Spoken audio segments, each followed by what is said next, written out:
So exit polls అనేవి వచ్చేసాయి. So ఇంతకుముందు ప్రీ పోల్ సర్వేలు అన్నీ కూడా మనం చూసాము. సో ఎవరికి ఎన్ని ఓట్లు పడతాయి, ఏ విధంగా ఉంటాయి, కొన్ని సర్వేలు అయితే నిర్వహించారు.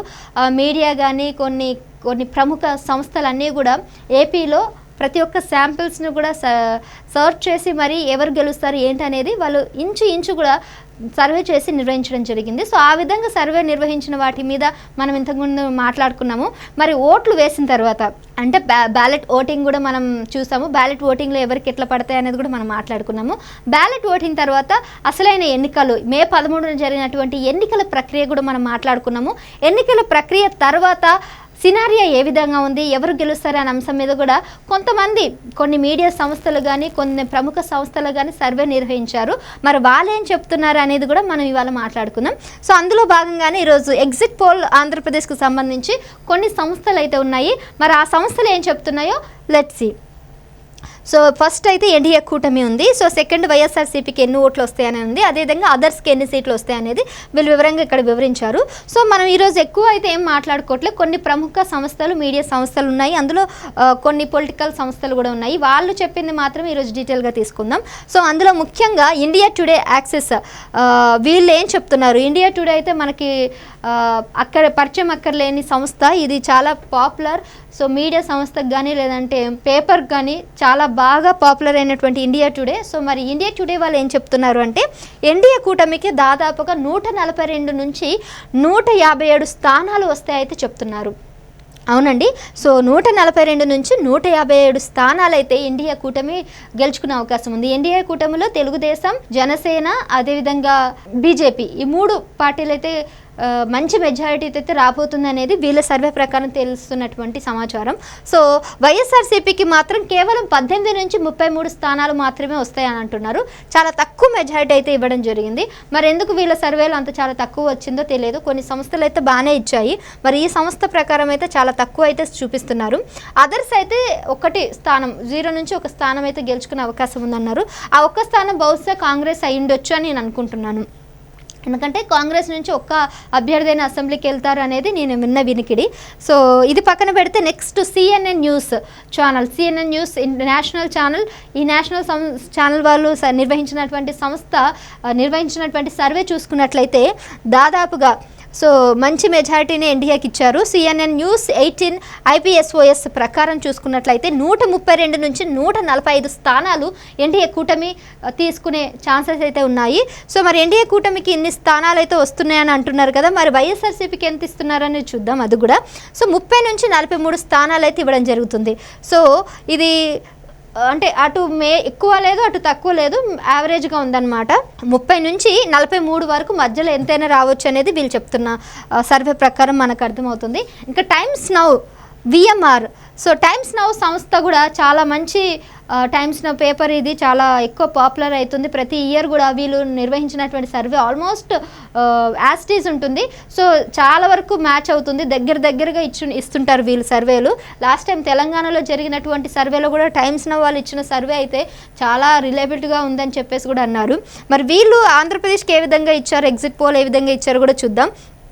128 నుంచి 133 స్థానాలు అయితే ఇవ్వడం జరిగింది. సో అదేవిధంగా 42 నుంచి 47 స్థానాలు అయితే వైఎస్ఆర్సీపీకి ఇవ్వడం జరిగింది. సో ఈ విధంగా మొత్తం 128 నుంచి 133 ఎన్డీఏ కూటమికి అయితే ఇస్తున్నారు. వైఎస్ఆర్సీపీకి 42 నుంచి 47 స్థానాలు అయితే ఇవ్వడం జరుగుతూ ఉంది. వీళ్ళు అదర్స్కి కూడా ఇచ్చారు. మరి అదర్స్కి ఎంత ఇచ్చారంటే 0 నుంచి 1 అయితే ఇవ్వడం జరిగింది. సో ఒక్క అభ్యర్థి అయితే కాంగ్రెస్ నుంచి వెళ్ళొచ్చు అని నేను అనుకుంటున్నాను. మరి మిగిలినవి అయితే ఎక్కువ రాలేదు వీళ్ళకి. ఇంకా నెక్స్ట్ సర్వే కూడా చూసుకుందాం. వాళ్ళు జన్ కీ బాత్ రిపబ్లిక్ సంస్థ వాళ్ళు నిర్వహించినటువంటి సర్వే జన్ కీ బాత్ వీళ్ళు ఎలా ఏ విధంగా ఇచ్చారు ఎన్డీఏ కూటమికి కానీ వైఎస్ఆర్సీపీకి కానీ మనం చూద్దాం. ఎన్డీఏ కూటమిలో భాగంగా వీళ్ళు ఇచ్చినటువంటి సర్వే 111 స్థానాల నుంచి 124 స్థానాలు కైవసం చేసుకుంటుంది ఎన్డీఏ కూటమి. Janasena, BJP, Telugu Desam party so చాలా భారీ మెజారిటీతో అధికారంలోకి రాబోతుందని వీళ్ళు ఎగ్జిట్ పోల్ ద్వారా మనకి అయితే అందిస్తున్నారు. వైఎస్ఆర్సీపీ వాళ్ళు అయితే 51 నుంచి 64 స్థానాలు గెలుచుకునే అవకాశం ఉందంటున్నారు. సో 51 కూడా చాలా తక్కువ సీట్లు ఏం కాదండి, చాలా ఎక్కువ సీట్లే. 51, 64 వరకు వస్తున్నాయంటే చాలా గొప్ప విషయమే. మరి అదర్స్కి అయితే 0 నుంచి 1 స్థానం మాత్రమే ఇవ్వడం జరుగుతుంది. సో అదర్స్లో ఎనీ పార్టీ అనమాట, ప్రజాశాంతి కానీ, కాంగ్రెస్ కానీ, సిపిఎం కానీ, ఇంకా ఏదైనా పార్టీలు అయితే ఇందులో ఉండొచ్చు. ఇంకా రిపబ్లిక్ సివి ఓటర్ అనేది కూడా ఉంది, సి ఓటర్ కూడా ఉందన్నమాట. రిపబ్లిక్ జాన్ కి బాత్ అయితే మనం చూసాం, రిపబ్లిక్ సి ఓటర్. మరి సి ఓటర్ వాళ్ళు కూడా వాళ్ళు నిర్వహించినటువంటి సర్వే కూడా ఇప్పుడు చూద్దాం. వాళ్ళు ఏం చెప్పారంటే వాళ్ళు 108 నుంచి 127 స్థానాలు అయితే వస్తుంది. ఎన్డీఏ కూటమి ప్రకారం అయితే 108 నుంచి 127 స్థానాలు అయితే కైవసం చేసుకుంటుందని చెప్తున్నారు.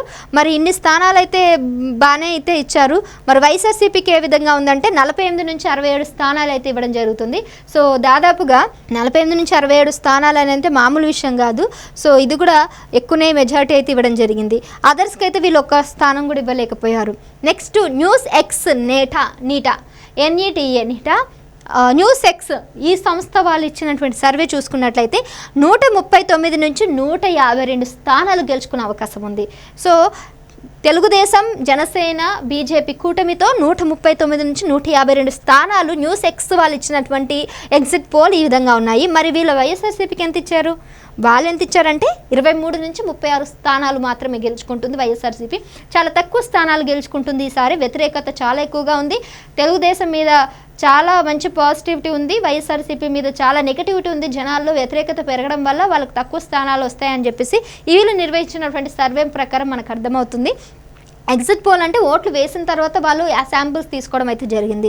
ఇంకా టుడేస్ చాణక్య వాళ్ళు కూడా చాలా పెద్ద సంస్థేనండి. టుడేస్ చాణక్య వాళ్ళు ఆల్మోస్ట్ దాదాపుగా గత ఎన్ని సంవత్సరాల నుంచి సర్వేస్ అయితే నిర్వహిస్తుంటారు. అసెంబ్లీ ఎన్నికల్లో తెలంగాణలో కానీ, లేదంటే మిజోరాంలో కానీ, లేదంటే ఢిల్లీలో కానీ, లాస్ట్ టైం కొన్ని మహారాష్ట్రలో జరిగినటువంటి పోలింగ్లో కానీ, మన కర్ణాటకలో జరిగినటువంటి పోలింగ్లో కూడా టుడే చాణక్య అయితే చాలా మంచి ప్రాముఖ్యత, చాలా కీలకమైన పాత్ర పోషించిందని చెప్పాలి. అక్కడ జరిగినటువంటి అసెంబ్లీ ఎన్నికలకు కూడా వీళ్ళు ఇచ్చినటువంటి సర్వేలు అయితే యాజ్ ఇట్ ఈజ్ మ్యాచ్ అయ్యాయి. మరి ఆ సర్వేలు ఏపీలో కూడా నిర్వహించారు, ఎగ్జిట్ పోల్స్ మీద నిర్వహించారు. ఎగ్జిట్ పోల్స్లో ఏ విధంగా ఇచ్చారు కూడా మనం చూద్దాం. ఎన్డీఏ కూటమి, తెలుగుదేశం కూటమికి అయితే వీళ్ళు దాదాపుగా 144 నుంచి 158 స్థానాలు గెలుచుకుంటుంది అయితే వీళ్ళైతే చెప్పడం జరుగుతుంది. మరి వీళ్ళు గెలుచుకున్నటువంటి ఈ స్థానం ఏదైతే ఉందో 144 నుంచి 158 అనేది చాలా హై మెజారిటీ. సో నమ్మశక్యంగా లేదు, ఇంత మేజర్గా ఇంత హై పల్స్ ఉంటుంది ఏపీలో అనేది వీళ్ళు ఇస్తున్నటువంటి సర్వే.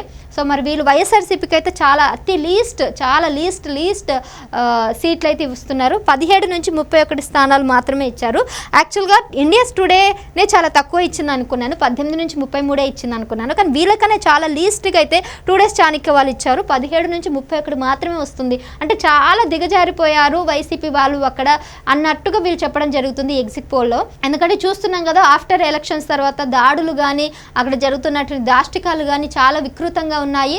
సో ప్రజల్లో ఆల్రెడీ ఒక నెగిటివ్ ఇంప్రెషన్ వచ్చేసింది. ఇంకా ఏం చేసినా ఇప్పుడే చేయాలి, ఒకవేళ అధికారంలోకి టీడీపీ వస్తే మనం ఏం చేయలేదు అని ఆలోచించుకొని ముందుగానే ఇలా చేయడం జరుగుతుందో ఏమో తెలియదు. కానీ గొడవలు, బాంబులు పేల్చడం మాచర్లలో అయితే దారుణంగా జరుగుతున్నాయి. సో ఈ విధంగా చూసుకున్నట్లయితే అక్కడ వైసీపీకి అయితే చాలా వ్యతిరేకత ఉండడం వల్ల వాళ్ళు గెలిచే ఛాన్సే లేదు, ప్రతిపక్షంలో కూడా ఉండకపోవచ్చు అని కూడా కొన్ని సర్వేలు చెప్తున్నారు.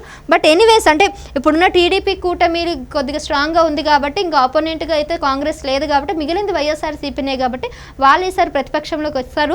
వచ్చిన కొన్ని సీట్లతోనే ప్రతిపక్షంలోకి ఉంటారనేది మనకి ఈ సర్వేల ప్రకారం అర్థమవుతుంది. ఓవరాల్గా ఎగ్జిట్ పోల్ ఆంధ్రప్రదేశ్ చూసుకున్నట్లయితే సో ఈ విధంగా ఉన్నటువంటి ఈ 7 సంస్థలు ఏవైతే ఉన్నాయో ఆల్మోస్ట్ దగ్గర మ్యాచ్ అయ్యే విధంగానే ఉన్నాయి. మరి వీళ్ళు చెప్పినటువంటి ఎగ్జిట్ పోల్ మీకు నిజంగా నిజం అనిపిస్తుందా? అసలు మీరేమనుకుంటున్నారు? మీ అభిప్రాయాలను కూడా కింద కామెంట్స్లో మాకు తెలియపరచండి.